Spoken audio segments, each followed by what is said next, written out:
We're beginning Chapter 21, A Time of Covert Action, U2 to Kennedy Inaugural. There was no need for post-mortems. The Great Crusade was dead. There would be no thaw in the Cold War, pressures that had lain dormant while the work waited and prayed for the success of the summit conference broke out more violently than before. In Japan, where Jim Haggerty, the president's press secretary and advance man for his trip, was mobbed outside the Tokyo International Airport. In the Congo, where Dag Hammarskjöld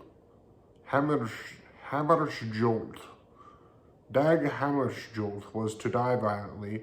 In Cuba, and especially in U.S.-USSR relationships, the secret team moved fast and quietly. Its operators in many of the military assistance program countries and in other peripheral areas stepped up their activities. Trouble spots, such as countries suffering from crop failures, border disputes, and terrorization by bandits, were given particular attention. What had been a lull before the summit now became a groundswell before the storm. Eisenhower put out an immediate order that there would be no more overflights anywhere at any time. This brought to an end, for the time being, the U2 program. The Cuban exile overflight paradrop program, the vast Tibetan project that was entirely dependent upon long-range transport infiltration, and others of lesser merit. But it did not bring about an end to clandestine activity. It simply drove it deeper undercover right here in the United States. By that time, so much was going on all over the world that curtailing overflights had only a small impact upon the rest. The secret team muffled its more elaborate operations and began to put all its eggs in one basket: the move to counterinsurgency operations in the counterinsurgency list countries. More than 14,000 Tibetans and remote area tribesmen, nearly all of the active population of Tibet above the high Himalayas, had been armed, equipped, and fed by the agency. This flow of equipment and activity stopped abruptly with Eisenhower's order. These valiant men were left to their own devices in their hostile homeland. They have, no doubt, been rounded up and many of them slaughtered. All of the equipment destined for them was held at CIA supply points in Okinawa, Taiwan, Thailand, and Laos.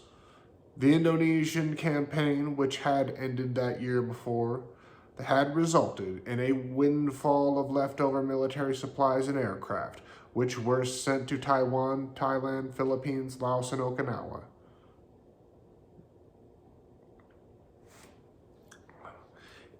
The Cuban Program became less visible and more political. It continued to gather together in strategic locations massive stockpiles of aircraft, armament, and shipping. All of this was being held in readiness and storage in Florida, Guatemala, Panama, and Puerto Rico. As a result, the Eisenhower order, if anything, served to strengthen the operational side of the agency and place it in a position of being able to move fast with the ready equipment and personnel as soon as the administration changed. That was only 6 months away, so the secret team prepared. All of this preparation and readiness served to underscore how far-sighted and how determined the agency had been in planning within its own sanctum for its role as leader of the Cold War response mechanism.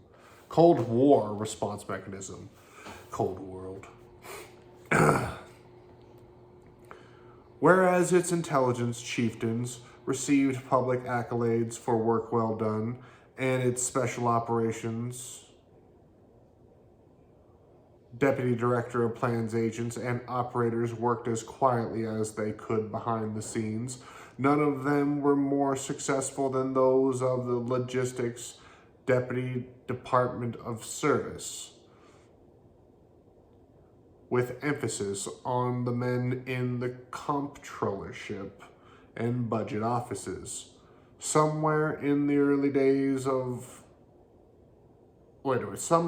somewhere in the early days, one of these men, or perhaps one of their friends, in the legal division, where Larry Houston has held sway for so many years, observed the special applicability of an old law from the Depression days, the National Economy Act of 1932.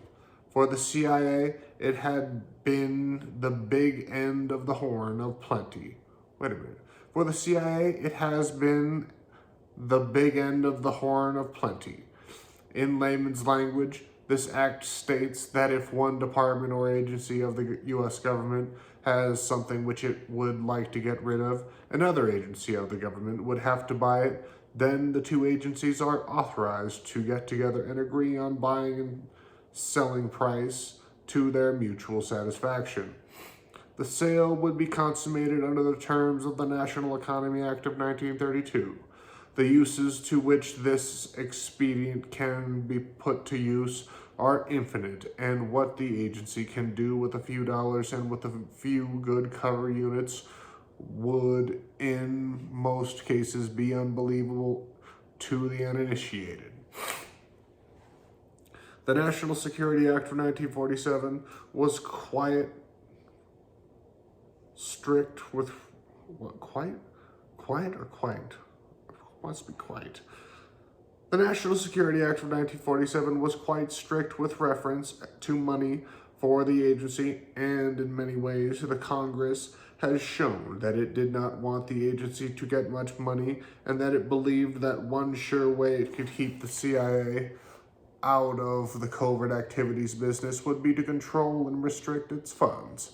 However, by 1949, Congress relented, and although it did not give the agency a great deal more money, it did let the barriers down. Ever since the law was promulgated, the CIA has had no trouble at all getting adequate funds. But more important than dollars, the agency gets is what it can do with those dollars to make them cover all sorts of research, development, procurement, real estate ventures, stockpiles, and anything else money will buy, including tens of thousands of people who do not show on any official rosters. For example, the CIA Act of 1949 says the CIA may transfer to and receive from other government agencies such sums as may be approved by the Office of Management and Budget for the performance of any functions or activities authorized.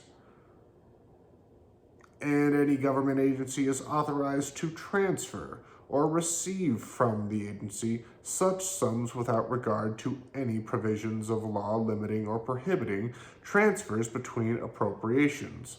Sums transferred to the agency in accordance with this paragraph may be expended for the purposes and under the authority of this title without regard to limitations of appropriations from which transferred. Such procedures give the CIA an open hand to move funds in and out of other accounts freely. Of course, the language of this law mentions activities authorized and such other normal controlling terms. However, under high classification, few people know that this is going on, and few want to become involved even if they find out. The agency works long and hard to get its own people or entirely sympathetic people into the key jobs where such things as this take place, and they see that the controls of the law do not bind at any point. Years ago, in the headquarters of the Air Force, there used to be a fine old gentleman in the budget office who had been there ever since the cement in the Pentagon was wet. He knew as much about the intricacies of the federal budget as any man in Washington. He had previously worked with Jesse Jones in the Reconstruction Finance Corporation during the old days of the Roosevelt administration. Somehow he had been assigned the job of handling all of the CIA money that flowed through the Air Force, and he did this with more zeal and elan than any of the actual agency men across the river. Got a footnote. When the CIA was housed in World War II, temporary buildings in the Foggy Bottom and Reflecting Pool part of Washington, the Pentagon was across the river from the CIA. Thus, it had a special meaning to both organizations. He had in his area of operations a younger, most capable assistant who learned the trade from him.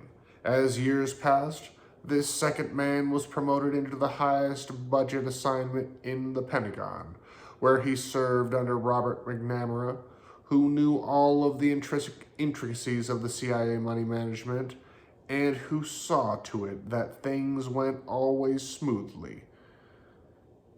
In the case of both of these exemplary public servants, they did their work efficiently and smoothly, and on one of their greatest common achievements was that they never let any of these unusual money matters create friction, irregularities, or publicity. Whenever things got to the point just before the boil, they knew how to raise the flag of security, and the subject would be dropped quietly. This process is one of the key elements in the success of the CIA in matters pertaining to money. It is possible to read the unclassified public law on national security closely, and by careful interpretation, one can see a lot more than one might see the first time through. By and upon even more tangible things that its money could buy at considerable savings. There were no barriers then to becoming involved in much greater action, and the stage was set for the political moves that would make it possible. While elements of the secret team were keeping Cuban plans alive, other elements were working on political resurgence of the U.S. Army. While elements of the secret team were keeping Cuban plans alive, other elements were working on the political resurgence of the U.S. Army. Maxwell Taylor had published his book, The Uncertain Trumpet, and announced his new national military plan of flexible response. The plan itself did not so much advocate a new military system as it opposed the system that existed. He made light of the massive retaliation doctrine of John Foster Dulles, which was the mainstay of the Eisenhower defense posture. Taylor proposed that the United States be ready to respond anywhere in the world with whatever it would to take to defeat the communist-inspired subversive insurgency, which he felt lay all around us. His plan was a totally passive and defensive stand based upon one word, one idea, and one strategy response. Or strategy response. I fucked that up. God, these sentences are so fucking epic. Okay, here we go. His plan was a totally passive and defensive stand based upon one word, one idea, and one strategy, response. It was the embodiment of the idea of containment. One stage removed the proposals of Clark Clifford. With the Taylor proposal as a rallying call, the secret team began to rekindle and rebuild the Army Special Forces along new lines. The Special Forces were being turned away from war planning, activity, and military assistance program support to be an active role against subversive insurgency in the countries of the free world. This was called flexible response, but at least in the initial stages, it was direct clandestine intervention by U.S. armed forces in other countries. The agency and certain other of its close friends obtained the Civil Affairs School curriculum from Fort Gordon and, working with that as a foundation, rewrote it into the new U.S. Army Special Forces doctrine and course outline. These words, which sounded reasonable for the training and indoctrination of selected foreign troops, took an entirely new meaning and significance when they were taught as part of the doctrine of the U.S. Army. This political, social, economic role for the Army was a far departure from the historic indoctrination of the military forces of a free nation. Work on this activity took place in the last half of 1960 and was ready for initial action before Kennedy was inaugurated. The timing was important, and it was very cleverly arranged. Ordinarily, any major policy change and curriculum change in the Special Forces School at Fort Bragg would have been processed through the Continental Army Command at Fort Monroe, Virginia, the next higher headquarters. However, this new curriculum was not shown to be the Continental Army Command. It was brought to the attention of certain selected CIA-oriented officers of the Army headquarters in the Pentagon so that they might obtain a certain de facto blessing from the civilian top echelons of the Army, and on the premise that it had been duly and properly staffed. Then this curriculum was taken directly to Fort Bragg and placed in the hands of selected instructors, some of whom were agency personnel on cover assignments. They worked rapidly to get an instructor group trained and ready for the first classes to be given during December and January of 1960 through 61. Then, in a very opportune move, the CIA and its friends in the Office of the Secretary of Defense set up a visit for the Secretary of Defense to this school. The ostensible purpose of the visit was to enlist his support for the Special Forces, who, it was said, needed a morale boost after years of neglect. Actually, this was made to appear to be the Secretary's formal dedication and approval of this new curriculum and the resurgence of the Green Berets. The Secretary of Defense was unable to make it this trip, but in his place, he designated his most experienced and able deputy, James Douglas. He flew to Fort Bragg to see the rejuvenated Special Forces and the school where Green Berets volunteered, and foreign students from all over the world were attending classes featuring the new curriculum. Mr. Douglas found the Green Berets on the firing range with special light weapons. He saw them practicing with one of the most famous and most lethal weapons, the longbow. Special Forces troopers excelled with the ancient weapon. Others were in outdoor classrooms learning how to use mines and other explosives for sabotage and demolitions work. Still, others were listening to foreign instructors, learning a selected vocabulary of foreign words in the language of Laos, the Congo, or in Spanish. Then he went into formal classrooms where the U.S. military instructors were lecturing to large classes of U.S. students, into other classes where the students were all foreign, and into still others where foreign and American students attended classes together. This was a stirring sight to the Secretary. He had no way of knowing that as he went from front door to front door, a number of students were being hastily shuttled out the back door from the classroom to classroom to fill every class he witnessed. The whole scene was polished and fleshed out to a high degree of reality and perfection. Everywhere in the Special Forces sector of Fort Bragg, there was new life and new spirit. The camp was alive and most impressive and convincing. He could not have known that some of those instructors have never seen their notes. He could not have known that some of those instructors had never seen their notes and lesson guides before that day. And he could not have known that many of the foreign students had been rounded up for that visit, were not enrolled in the school and had not the slightest idea of what was taking place. He had no way of knowing that the curriculum and the whole show that he had witnessed were part of a major plan to help create the future forces needed by the secret team and by the new flexible response doctrine of the United States Army. What he was doing was participated in the selling of the Pentagon 1960 style.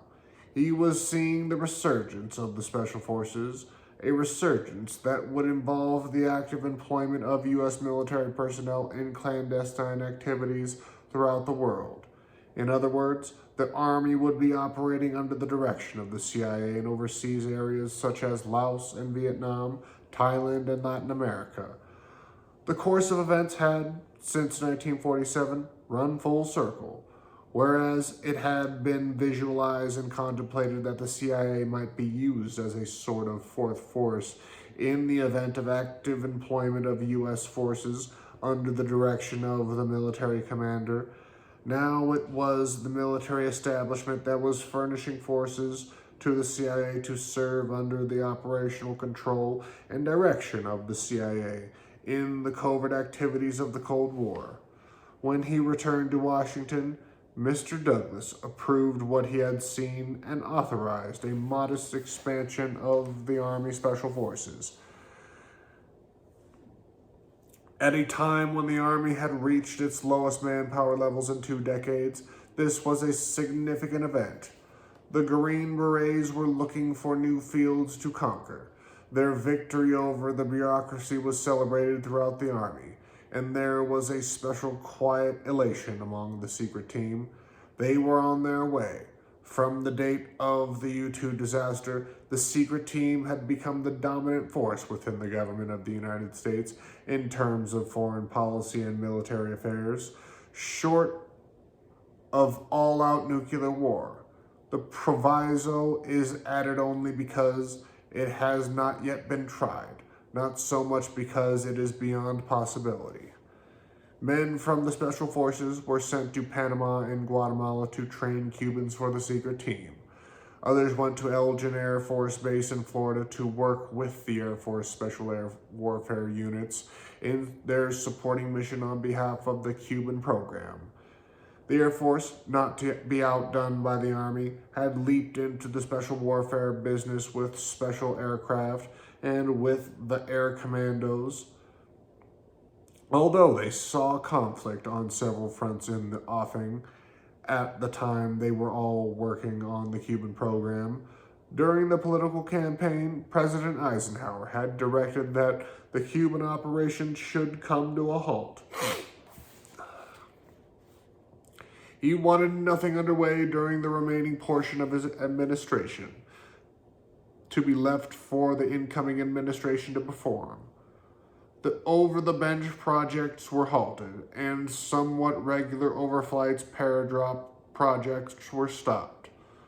The Cubans did not accept this quietly, and to keep them occupied, their training program was maintained at a good pace. Other Special Forces troops were sent into Laos as advisors to work with the male tribesmen and with other groups who were fighting with the national forces against the Pathet Lao. From some time, the skirmishes in Laos far outweighed anything going on in Vietnam or Thailand in size and scope. United States support was shifted from one strong man to another faster than the Army could keep up with. On many occasions, British, Canadian, Philippine, and other than French foreign nationals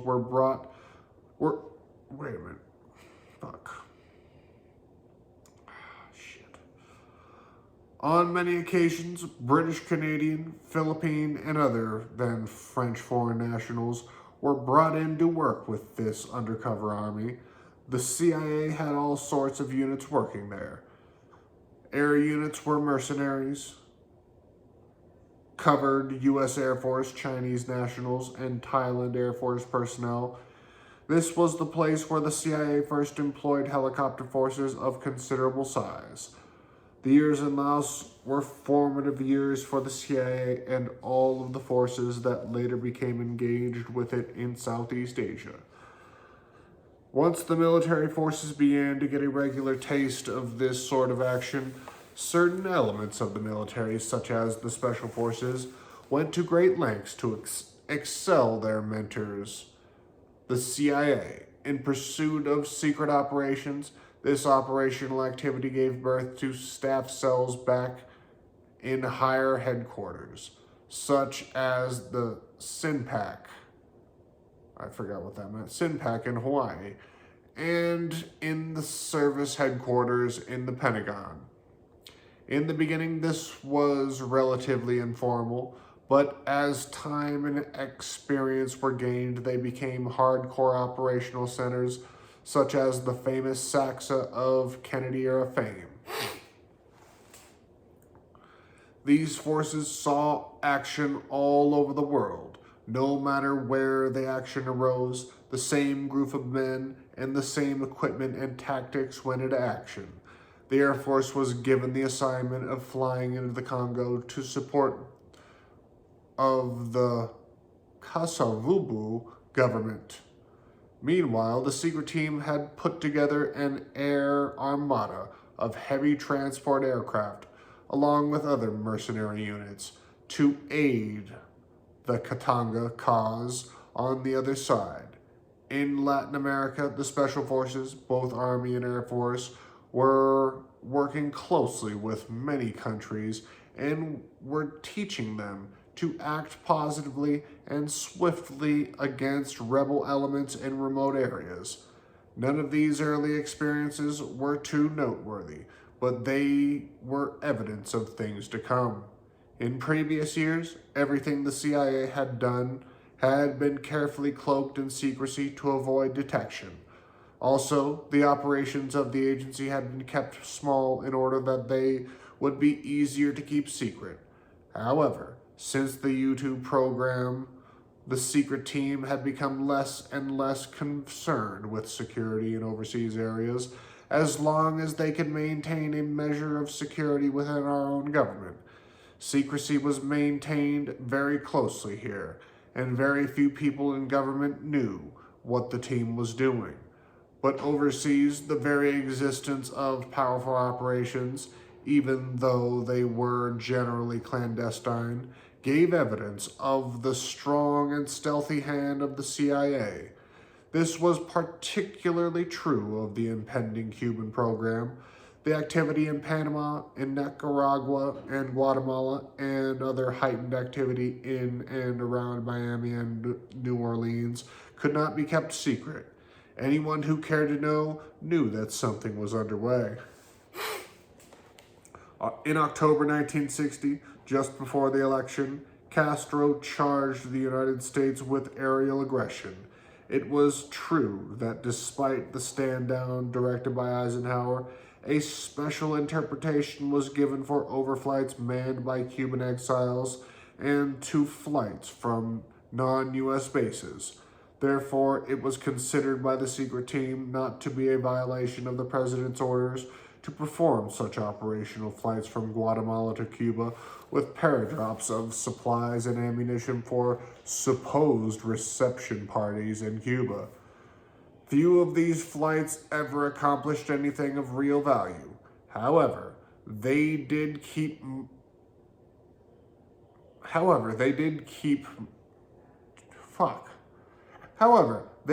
much to keep the morale of the volatile.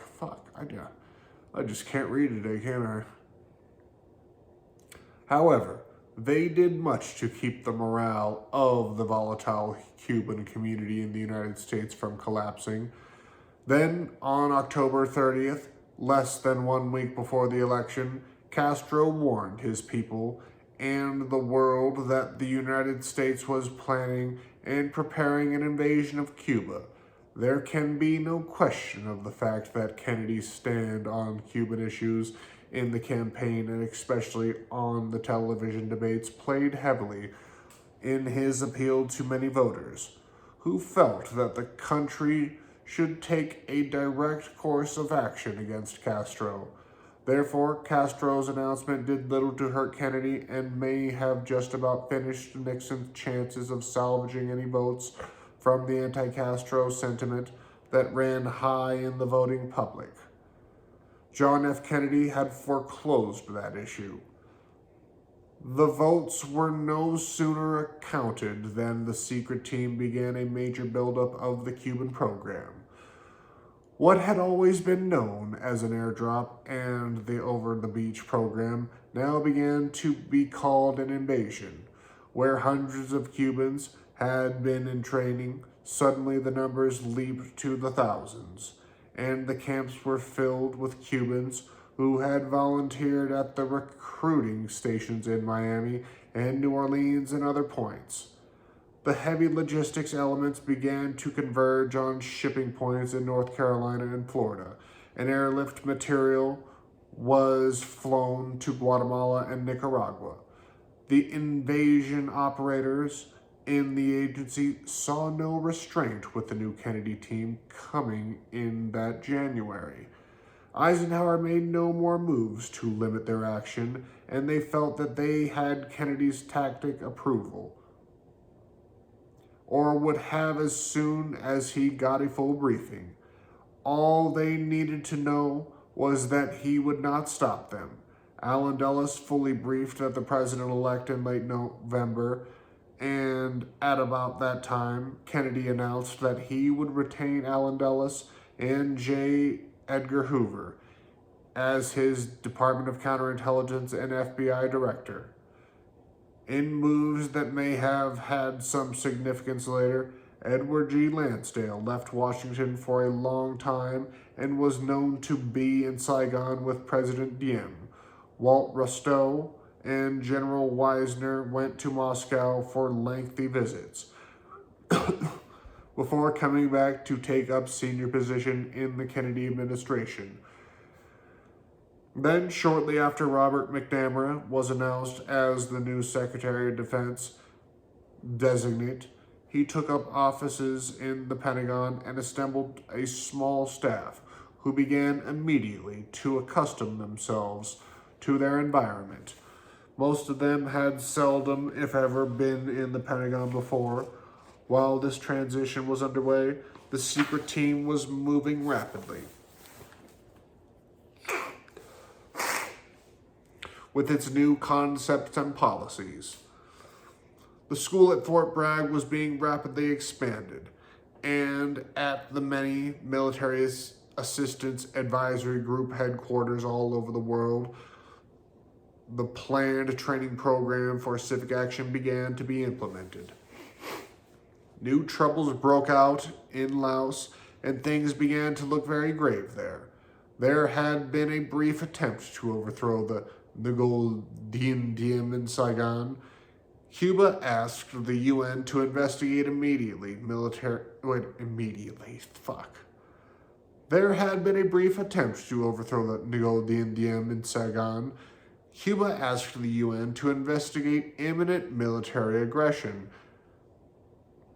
against itself by the United States. After a brief recount of votes in Hawaii, the official tabulation of votes in the presidential race was announced as 34,221,531 for Kennedy and 34,108,474 for Richard Nixon. It was the closest election in history. The secret team may not have elected Kennedy, but they had defeated Nixon. This had been their objective ever since 1958. Even before the inauguration, Washington official and non-official began to realize that the most important turnover of presidential power since the arrival of Franklin D. Roosevelt was underway. The Kennedy team had been together for more than 2 years. They had worked, fought, plotted, and hoped for the election of their man. In the heat of that long battle, they had learned not only to dislike the Eisenhower administration and all it stood for, they had learned to hate it. In most instances, as they approached Washington and assembled in their new offices, they were not so sure what they planned to do, but they were very sure of one thing. If it had been done by the Eisenhower administration, it was going to be changed.